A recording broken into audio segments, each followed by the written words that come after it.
भारत देश के यशस्वी प्रधानमंत्री माननीय नरेंद्र जी मोदी 2014 में प्रधानमंत्री बनने के बाद अलग अलग सेक्टर के लिए स्कीम्स डिक्लेयर की है। उसमें से एक महत्वपूर्ण स्कीम है प्रधानमंत्री स्वनिधि योजना, जो गरीब से गरीब लोगों को मदद करती है। और इस स्कीम का बढ़ावा मैं जूनागढ़ आके लिया हूं और मुझे आपके बताने को हर्ष होता है कि जो हमने 7,500 का टारगेट दिया है वो ऑलमोस्ट पूरा हो चुका है।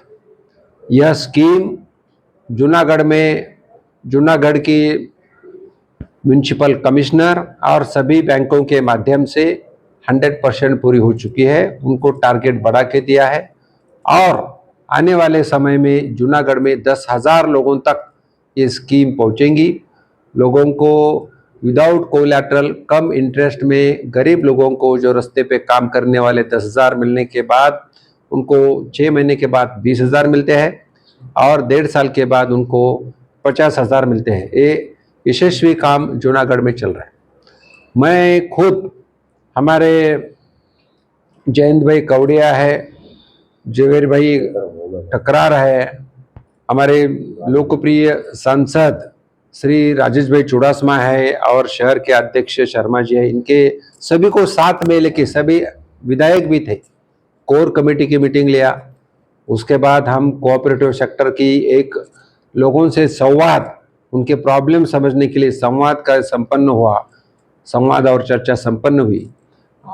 और अभी सोशल मीडिया की संगठन की मीटिंग लिए और इसके माध्यम से गुजरात के पूरी सीट्स हम ज़्यादा वोटों से कैसा जीते उसके लिए तो कोशिश कर रहे हैं। जो जूनागढ़ के मुझे लोकसभा का प्रभारी बनाया तो हमने टारगेट किया है कम से कम 5 लाख वोटों से ये सीट जीतेंगी और आने वाले समय में माननीय प्रधानमंत्री जी के नेतृत्व में भारत देश में भारतीय जनता पार्टी 350 और एनडीए के माध्यम से 400 के ऊपर हम सीट जीतने का अनुमान किया है।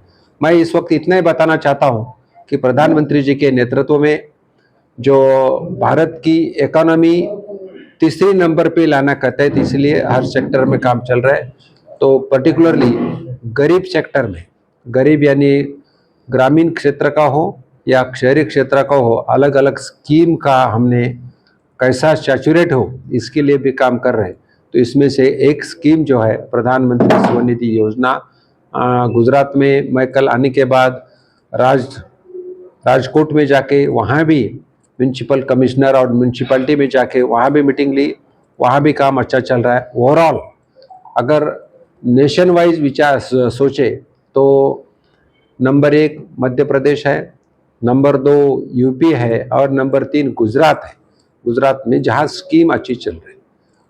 तो मैं इतना ही बताना चाहता हूँ कि जो 13.5 करोड़ लोग गरीबी से ऊपर आए हैं, जो IMF का रिपोर्ट है, IMF का, तो ये जो अलग अलग जो स्कीम चल रही है, यशस्वी रीत्या स्कीम चल रही है, इसके माध्यम से लोगों को बैंक के तरफ से पैसा मिल रहा है, उनका बिजनेस बढ़ रहा है और उनको पॉवर्टी से ऊपर लाने का काम भी हो रहा है। सर, फ्लड आया था तो मेरे राज्य सरकार के जो मंत्रियों के साथ चर्चा भी हो गई। तो उस टाइम जो डिजास्टर बोलते हैं, नेशनल डिजास्टर मैनेजमेंट के तरफ से जूनागढ़ को जो कुछ मदद मिली और फ्यूचर में मदद भी मिलेगी। सर एक बात बोलिए कि अभी इकोनॉमिक ग्रोथ इकोनॉमिक ग्रोथ आपने जो ग्रोथ स्टेट बताई उससे में आप तीसरे नंबर पे गुजरात आप ऐसा बताया, तो अभी जो आ रहा है उसमें इकोनॉमिक ग्रोथ सर कितना होएगा इन फ्यूचर? मैं इकोनॉमिक ग्रोथ के बारे में मैं इतना ही बताना चाहता हूँ। हाँ ठीक है ना। तो ये स्कीम जो है, this is just to help to the poor people who are working on the roads.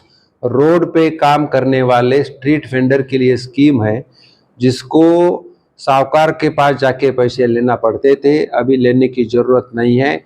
प्रधानमंत्री जी ने कोविड के टाइम ये स्कीम डिक्लेयर किया है, जिसके माध्यम से लोगों को, गरीब लोगों को पैसे मिल रहे, जिसके कोलैटरल कुछ भी देना नहीं पड़ता, उतना ही नहीं तो बैंक वाले रिफ्यूज भी नहीं कर सकते। वो 10,000 रुपये ले रहे, खुद का बिजनेस चला रहे, अगर 10,000 परत करे तो उसको 20,000 मिल रहे, 20,000 परत करे तो 50,000 मिल रहे, और 50,000 अगर परत करे तो 10 लाख मिल रहे। इसके लिए वो पावर्टी एलिवेशन का जो बताया ये स्कीम के माध्यम से हो रहा है। तो एग्जैक्टली आंकड़ा अगर मैं बताना चाहता हूँ, गुजरात स्टेट का मेरे पास फिगर नहीं है, लेकिन भारत देश का बताना चाहता हूँ। 13.5 करोड़ लोग पावर्टी से ऊपर आए हैं। ये ऐसे स्कीम्स है अलग अलग, जैसे किसानों के लिए किसान क्रेडिट कार्ड है, जैसे एनिमल हस्बेंड्री और फिशरी के लिए भी किसान क्रेडिट कार्ड है, किसान सम्मान योजना है, आयुष्मान भारत है, अलग अलग स्कीम्स। तो ये स्कीम को सैचुरेट करने का काम सभी जन कर रहे हैं, उसमें से मैं एक हूँ, और इसके माध्यम से लोगों को मदद मिल रहा है। तो जो प्रधानमंत्री जी का, मोदी साहब का जो कहना है कि 2000 आने वाले साल में हमें भारत की इकोनॉमी 3rd नंबर पे लानी है, ये सभी का सम्मिल होकर 3rd नंबर आ सकता है। केस स्टडी तो हमने बैंक अधिकारी अभी मीटिंग में साथ में थे, नहीं वैसा नहीं, बैंक अधिकारी भी साथ में थे। अभी municipal commissioner, deputy municipal commissioner, nagar palika, nagar panchayat के अधिकारी पूरे साथ में थे। नगर पालिका, नगर पंचायत, म्युनिसिपल कॉर्पोरेशन अधिकारी के क्या तक अड़चन है वो भी हमने समझ के लिया, बैंक अधिकारी का भी अड़चन समझ के लिया, और दोनों को मिलके काम कैसा करना वो उनको समझाया। पर्टिकुलरली बस एक ही नोटिस हमें आया है कि प्राइवेट सेक्टर बैंक जो HDFC है, एक्सिस है, या ऐसे है, तो उनके तरफ से जैसा चाहिए वैसा रिस्पांस नहीं है। तो मैं उनके सीनियर ऑफिशियल का दिल्ली में जाके मीटिंग लेने वाला हूं, और उनके माध्यम से भी लोगों को जो स्कीम्स है अच्छी तरह से पैसा मिलने चला हूँ, ये मैं कर रहा हूँ। सर